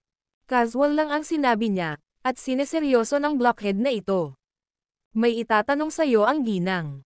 Pinilit niyang magseryoso, ngunit hindi niya maiwasang sumulyap pa kay Itay Huntington. Birhen pa pala itong babaeng ito na walang hangganan pagdating sa landi. Kung hindi dahil sa ibinunyag ito ni Fox Miller, nahihirapan siyang paniwalaan. Mga babae sobrang galing nilang mag-disguise. So dahil nagtatanong siya, kailangan kong sagutin. Nandidiri si Fox Miller sa isang malaking puno sa likod niya, naglabas ng panyo mula sa kanyang bulsa at pinunasan ang dugo sa kanyang katawan. Ilang sandali ang nakalipas, nang lumipad palabas ang sasakyan, nasugatan niya ang kanyang dibdib. Paglalantad ng tadyang, maputi at hubad, medyo nakakatakot. Paano kung tanungin ko, okay lang ba? Kumuha si Julius Reed ng isang pakete ng tissue mula sa kanyang bulsa at inihagis ito kay Fox Miller, isa ka sa pinakamatigas na nakilala ko. Lumalabas ang mga buto at hindi pa rin tumutunog. Maliit na isyo. Kinuha ni Fox Miller ang tissue at ngumiti, salamat. Mapatla ang kanyang mukha, may pawis sa kanyang noo. Kung hindi nagpakita ng awa ang empleyado ni Julius Reed kanina, baka nabasag na siya. Alam kong hindi mahirap ang bagay na ito. Matapos panasan ang kanyang sugat, si Fox Miller, sa sakit, ay nagsindi ng isa pang sigarilyo. Si Fabian Percival ay nag-imbestiga ka ng maigi, alam pa niya kung anong kulay ng iyong damit na panloob, sa pag-aakalang siya ay walang kamali-mali. Sa tingin mo ba ang matandang Zorro na iyon ay mangangahas na bumalik sa Gonzales City nang walang anumang paghahanda? Fabian Percival na naman. Galit na nanggigigil si Itay Huntington, kung gayon, bakit gusto niyang sunduin ko siya sa airport? Kung mamatay ako, hindi ba siya matatakot na sisihin? Bago ito, nagpakita si Fabian Percival ng mataas na antas ng katapatan. Una, sinabi niyang gusto niyang makipagtulungan upang mapabagsak si Aaron Jackson, pagkatapos ay nag-alok siya na hayaan ang mga nakaraan na lumipas hanggat ang ilan sa mga ari-arian ng pamilya ay naibalik. Halos maniwala sa kanya si Itay Huntington at pumunta pa nga mismo sa airport para ipakita ang kanyang sinseridad.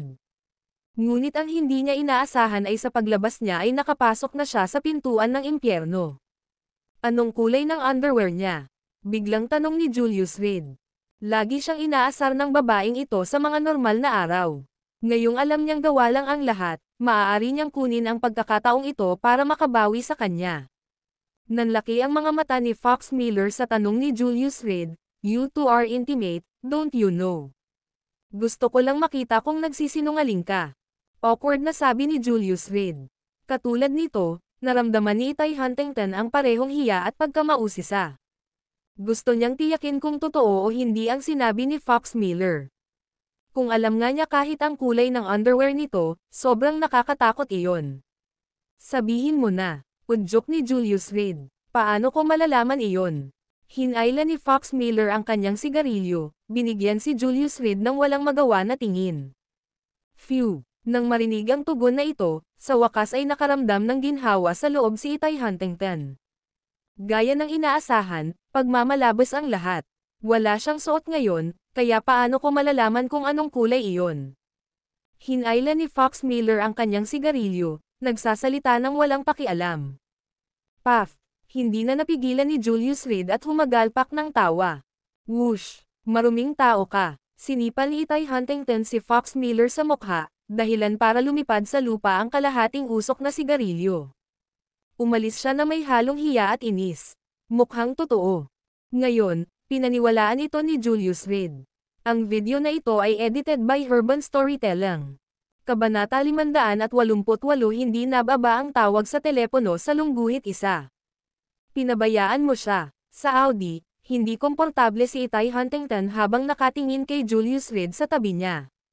Parang may nakakita sa kanya kaya hindi mapakali ang buong katawan niya. Damn Fox Miller, to think na alam niya talaga ang lahat. Ano pa, sinadya ni Julius Reed na pinalaki si Itay Huntington, kaya lalong hindi siya komportable. Hey, nasaan na yung pang-akit at pang-aakit mo? Sok-sok, isa ka pa pala, well, matandang dalaga. Ikaw, pumunta ka sa impyerno. Kinuha ni Itay Huntington ang isang unan sa tabi niya at malakas itong ibinato kay Julius Reed. Siya ay parehong nahihiya at inis ngunit lubos na walang magawa tungkol dito. Hindi ka ba natatakot na bumalik siya, matapan ang mga butil, at pagkatapos ay darating upang patayin tayo? Julius Reed, sa pagpapalam sa tigre na bumalik sa bundok, nag-aanyaya ka ng walang katapusang mga kaguluhan. Karaniwang hindi ka napakabait. Kahit nagalit siya, kinailangan ni Itay Huntington na manatiling kalmado at kalmado habang nakikipag-usap siya, sa kabila ng lubos na pagkapahiya.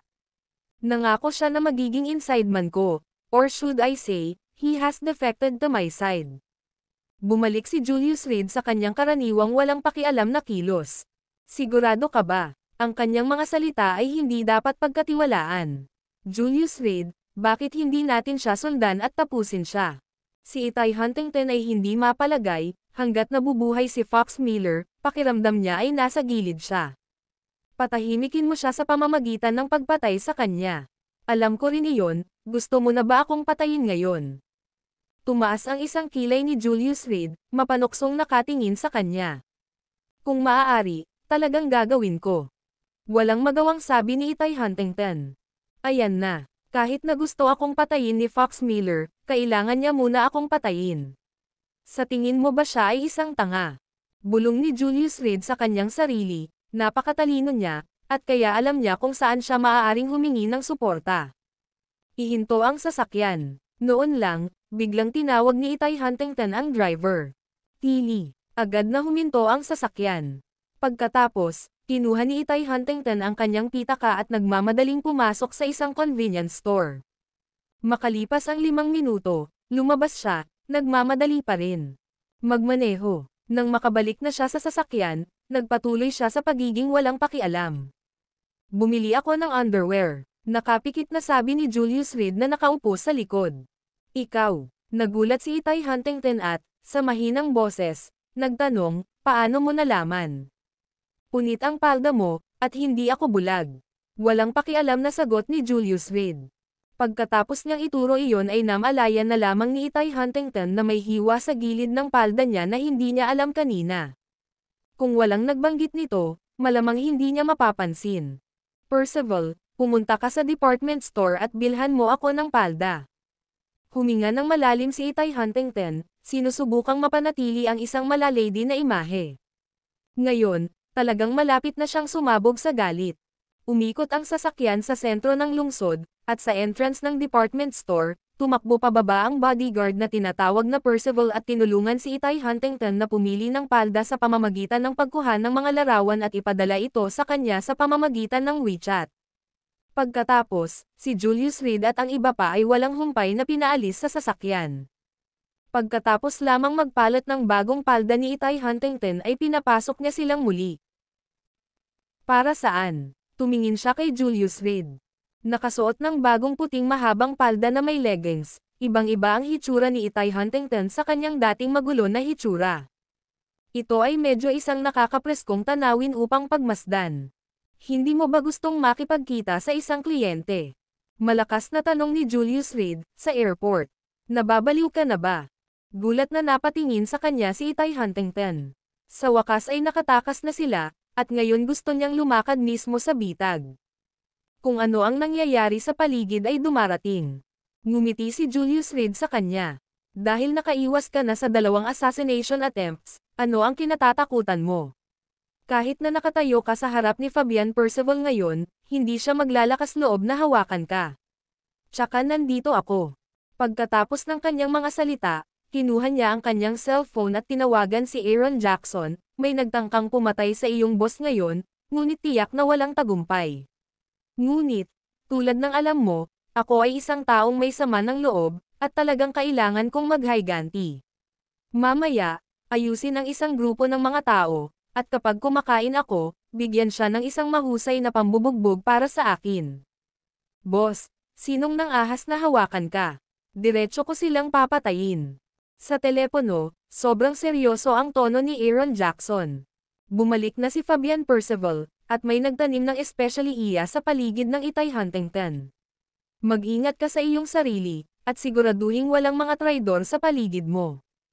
Walang pakialam na sinabi ni Julius Reed, at idinagdag, tungkol sa panig ni Fabian Percival, alam na nila ngayon kung anong kulay ng underwear ang suot ni Itay Huntington. Kailangang maging maingat ka. Si Itay Huntington, nagsisimula pa lang gumaan ang pakiramdam, halos malagutan ng hininga sa galit. Ngunit wala siyang magagawa tungkol dito. Damn, that harsh. To go to such lengths, mukhang nagiging seryoso si Fabian Percival. Okay lang ba si Itay Huntington? Puno ng gulat ang boses ni Aaron Jackson. Ayos lang siya, niligtas ko siya. Malumanay na nagsalita si Julius Reed, masyado siyang marupok, mas mahina kaysa sa inaakala ko. Phew, hindi ako galit, hindi ako galit. Tahimik na sigaw ni Itay Huntington sa sarili. Sino ang humiling sa kanya na iligtas siya, pagkatapos ng lahat? Pero medyo gumaan pa rin ang pakiramdam niya dahil sa pag-aalala ni Aaron Jackson. Gayunpaman, ang sumunod na nangyari ay nagpagulong-gulo kay Itay Huntington. Boss, ano ba talaga kulay ng panty niya? Palihim na tanong ni Aaron Jackson. Damn it. Inagaw ni Itay Huntington ang telepono at sumigaw dito, wala akong suot. Pumunta si Julius Reed sa convenience store, personal na bumili ng panty, at tinulungan akong isuot ang mga iyon. Sa ngayon, masaya kami sa loob ng kotse. Kontento ka na ba?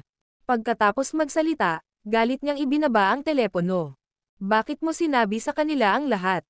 Pinandilatan ni Itay Huntington si Julius Reed na may hitsura ng panunuya. Wala ba siyang kahihiyan? Ha. Alam niyo bang hindi nagsusuot ng panty si Itay Huntington? Talaga, boss. Kamangha-mangha ka, alam mo kahit na ito. Paano mo nalaman, nakita mo ba?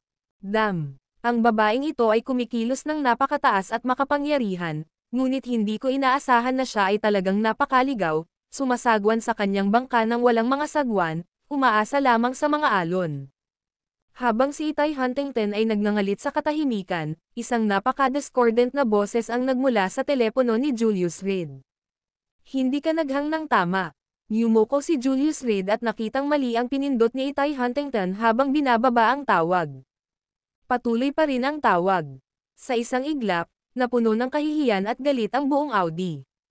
Aaron Jackson, papatayin ko ang buong pamilya mo. Sumigaw si Itay Huntington sa telepono. Beep, beep, beep. Noon lang namalayan ng kabilang side na hindi pa tapos ang tawag at mabilis na ibinaba ang tawag. So, paano kung hindi tayo magkita? Nakikita mo ang kalagayan mo ngayon. Baka sa mukha ni Julius Reed ang hirap. Meet, why not meet? Ano ba si Fabian Percival? Anyway, he rolled out of Gonzales City like a dog in the past, and now he think he can just come back. Matindi ang pagmumura ni Itay Huntington, yung matandang bastard. Gusto ko talagang makita ngayon kung ano ang kaya niya. Kung igagalang ko siya, tatawagan ko siyang Mr. Thornycroft. Kung hindi, Leopold lang siya. Pagkatapos magsalita, tumayo si Itay Huntington habang nakaakbay ang mga braso, namumula ang mukha sa galit.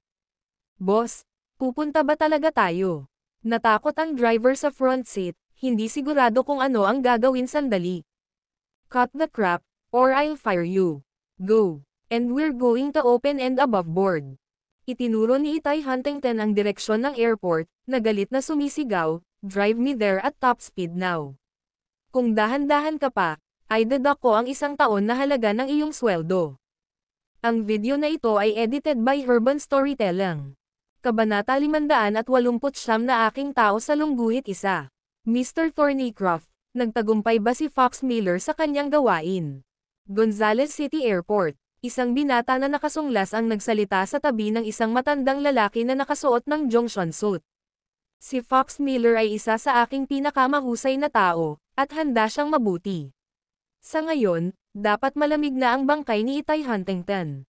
Sinulyapan ng matandang lalaki ang relo sa kanyang palso, milyon-milyong halaga, at walang emosyong nagsalita. Ang kanyang buhok ay ganap na puti, na nagpapahiwatig na siya ay higit sa 60 taong gulang, ngunit ang kanyang espiritu ay tila napakalakas.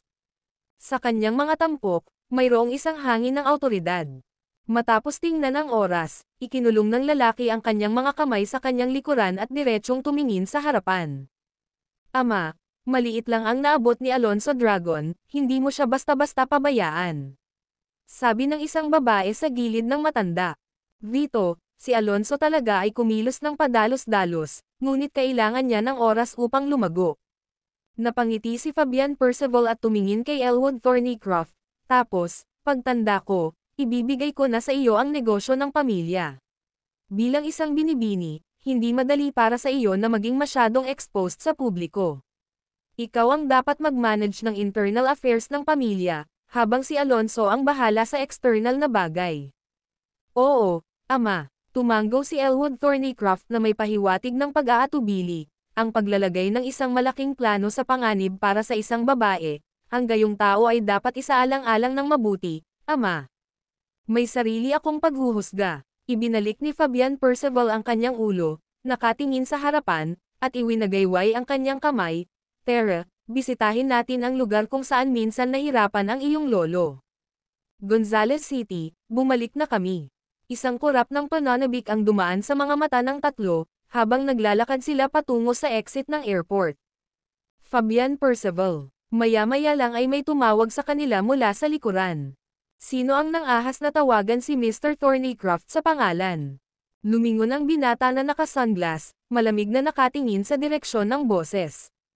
Itay Huntington. Nang makitang sumulpot si Itay Huntington sa likuran nila, may bakas ng sorpresa ang pumasok sa isip ni Fabian Percival.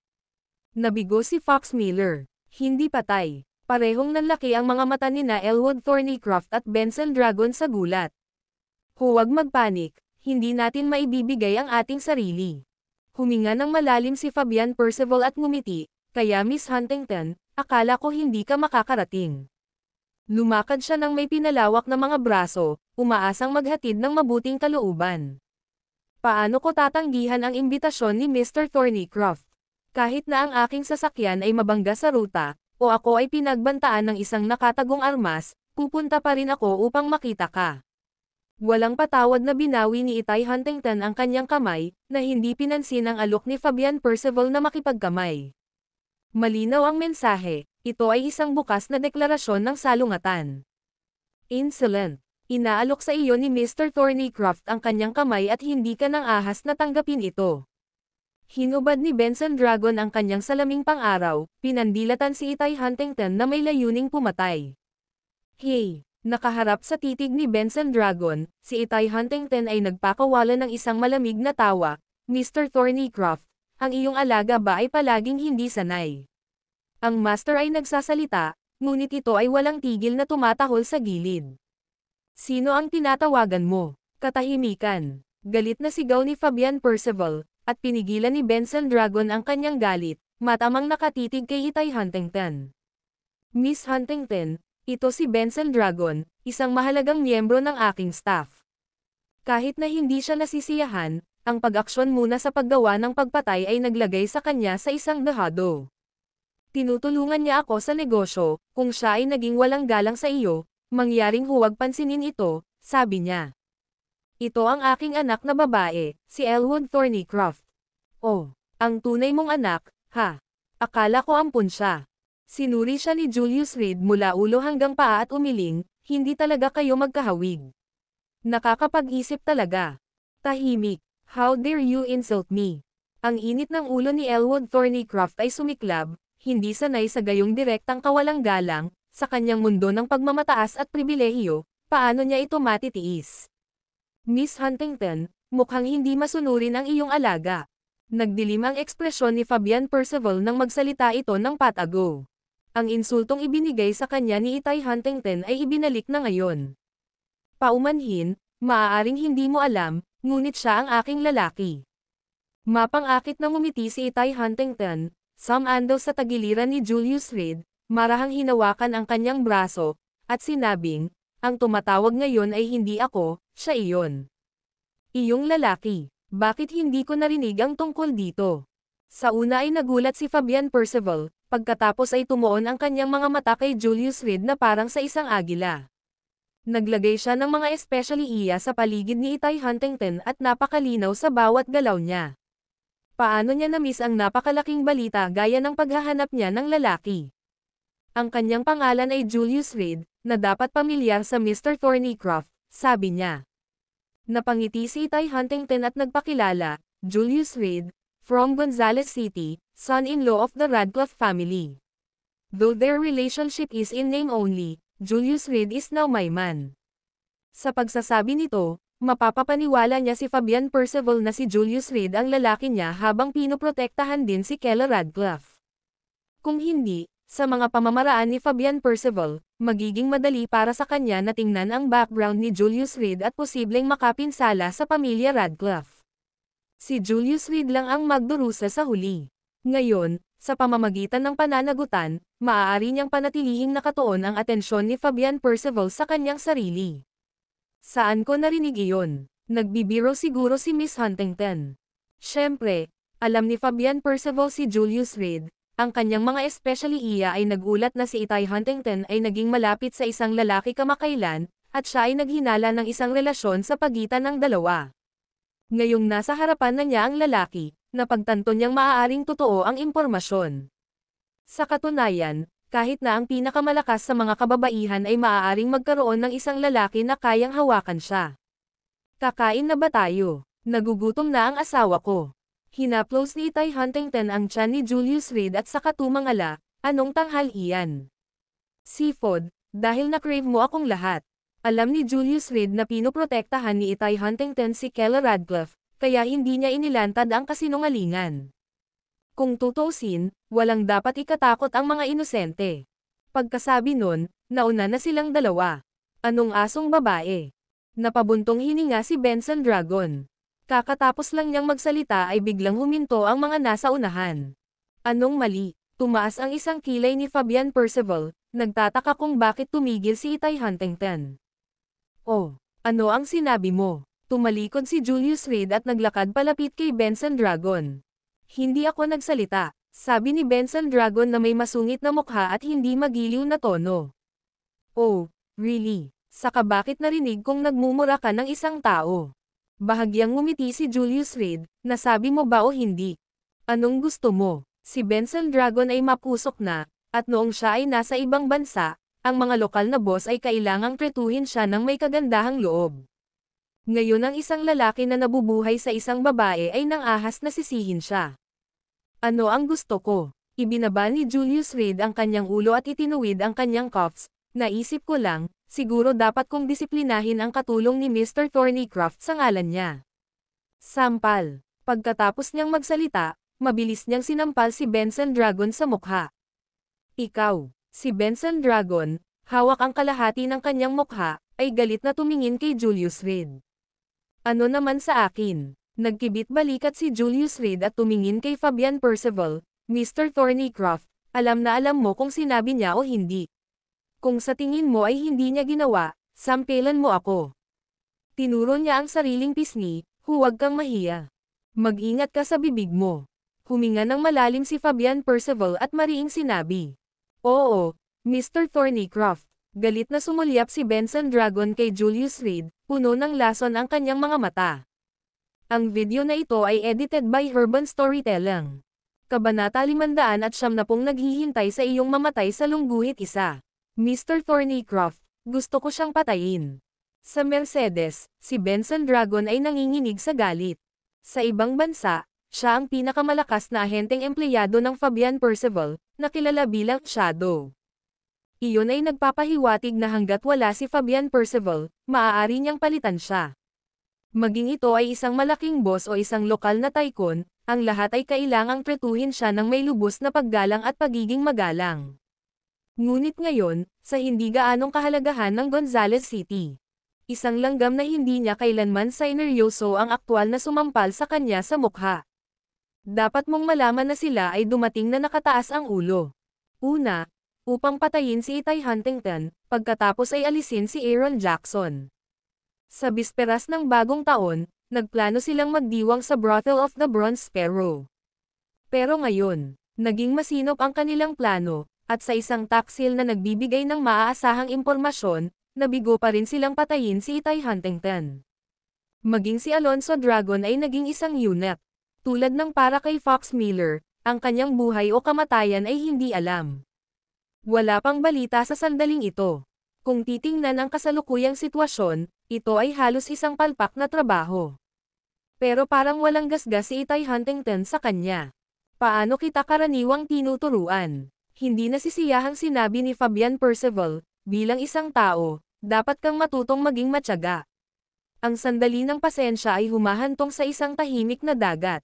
Ano ang silbi ng padalos-dalos na pagkilos laban sa kanya ngayon? Ngunit hindi ko kayang lunukan ang insultong ito. Tumingin si Benson Dragon sa labas ng bintana, puno ng galit ang kanyang mga mata. Kailangan mong lunukan kahit hindi mo kaya. Masyado kang naging maayos sa ibang bansa, dapat dumaan ka sa mga ganitong pagsubok. Nang matapos, lamambat ang tono ni Fabian Percival, nabigo kaming kumilos ngayon at naging pasibo. Tiisin mo muna ito, at pagkatapos naming bumalik, gagawa kami ng masusing plano para makabuo ng bagong diskarte bukas. Naiintindihan mo, Ama? Huminga ng malalim si Benson Dragon at sumandal sa kanyang upuan nang hindi nagsasalita. Puno ng galit ang puso niya kaya nawalan siya ng dahilan. Kung hindi dahil sa pagpigil sa kanya ni Fabian Percival, dumiretso na siya sa pagpatay. Pare, may kakaiba sa lalaking iyon ngayon. Si Elwood Thornycroft ay nagmuni-muni habang hawak ang baba. Anong klaseng lalaki, sobrang padalos-dalos at pabigla-bigla, na nagpapakain pa sa mga babae, ang maaaring mag-commit sa kanya ni Itay Huntington. Siya ay isang malakas na babae. Sabi nila, ang mga babae ang pinaka nakakaintindi sa mga babae. Natagpuan niya ang Itay Huntington at Julius Reed na isang ganap na hindi pagkakatugma. Kung siya ang bahala, kahit sinong lalaki ay mas mabuti kaysa sa isang sobrang padalos-dalos, pabigla-bigla, at maikli ang paningin. Rash, impulsive. Napangisi si Fabian Percival, saan mo nakikita iyon? Diretso niyang sinaktan si Dragon, ano ang haantong niyan? Lalala lang nito ang tensyon sa pagitan ng ating mga pamilya.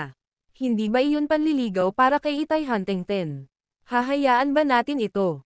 Si Elwood Thornycroft ay sumagot ng masama, wala siyang anumang pangitain, napakababaw na tao. Sa kanyang pananaw, hindi katanggap-tanggap ang mga aksyon ni Julius Reed sa mundo ng negosyo. Ang mga matataas na echelon ay pinahahalagahan, at ang mga tao ay nagbibigay ng paggalang sa isa't isa habang nababatid ang mga hindi sinasabing katotohanan, na hindi nila hayagang hinahamon. Ngunit si Julius Reed, nagpatuloy siya at sinampal si Benson Dragon nang hindi isinasaalang-alang ang kahihinatnan. Kung hindi nakialam si Fabian Percival, ano kaya ang kalalabasan kung talagang nag-away ang dalawang panig? Hindi maisip, tinatawag mong rush yan. Umiling si Fabian Percival, na nagpahayag ng pagkabigo, Vito, wala ka pang pag-unlad. Anong ibig mong sabihin, Ama? Hindi maintindihan ni Elwood Thornycroft kung bakit ganoon ang sasabihin ng kanyang ama tungkol sa kanya. Mali ba ang sinabi niya kanina? Ang sinabi mo ay lahat ng normal na kilos. Kung ito ay ibang tao ngayon, kahit narinig niya ito, magkukunwari siyang hindi. Ibinaling ni Fabian Percival ang kanyang ulo para tingnan si Benson Dragon, siguro ganito ang iniisip ni Dragon, alam niya na kahit narinig ito ni Itay Huntington, maaari lang siyang magpanggap na hindi narinig. Ngunit ano ang nangyari? Sinampal ng hindi kinaugalian na taong ito ang Dragon sa mukha, at ako, na mali ang aking pakiramdam, ay nalulunok lang ang galit. Sabihin mo sa akin, sino ang nanalo sa round na ito? At saka, naipakita na namin ang aming tunay na kulay, hindi na kailangan ng pagkukunwari. Ang tungkol sa pagpapadala ng taong pumatay kay Itay Huntington, alam na niya, naiintindihan naming lahat, hindi na kailangang mag-alala tungkol sa pagliligtas ng mukha. Nang marinig ito, tila may napagtanto si Dragon Hollyhock. Kung gayon Ama, ano ang iyong plano? Kumain muna tayo, nagugutom na rin ako. Pagkatapos nating mabusog, pag-uusapan pa natin. Pumikit si Fabian Percival, nakasandal sa backseat ng Mercedes. Quinzel Percival, maaari ka bang tumakas mula sa aking Five-Finger Mountain? Kuwait, sa wakas ay huminto ang sasakyan sa harap ng isang seafood restaurant. Kasunod ng mga kahilingan ni Julius Reed, dinala siya ni Itay Huntington sa pinakamagandang seafood restaurant sa Gonzales City. Araw-araw na fishing port. Ang Gonzales City ay isang coastal city, kaya ang industriya ng seafood ay partikular na binuo. Hindi mahal at masarap, pinakamahalaga, sariwa. At ang everyday fishing port ang banner ng industriya ng seafood ng Gonzales City. Maraming mga bisita na dumating para sa kanyang reputasyon, at mga turista, ay hindi mawawala sa naturang restaurant upang matikman ang mga kasiyahan nito. Bumaba din sa kotse ang trio mula sa pamilyang Thornycroft at malayang naglakad patungo sa entrance ng restaurant.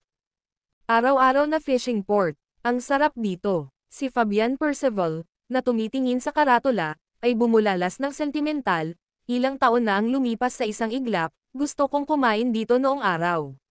Buti na lang at bumalik ako.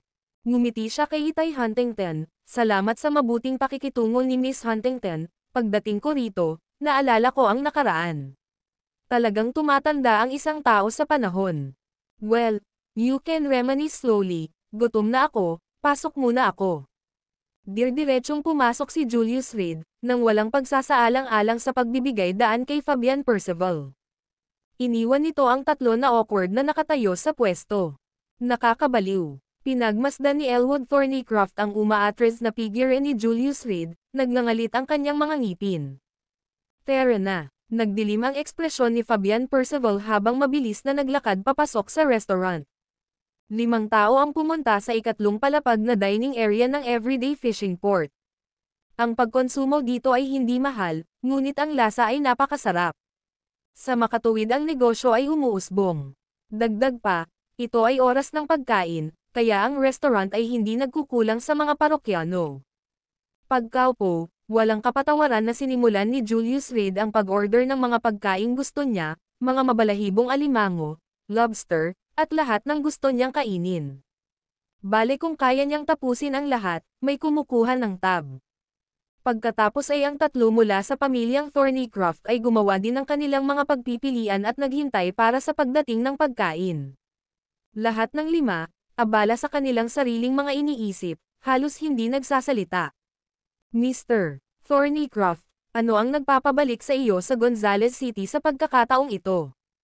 Binasag ni Itay Huntington ang katahimikan. Gusto ko talagang malaman, sa edad mo, ano pa ba ang silbi ng muling pagtawid sa burek ng Gonzales City?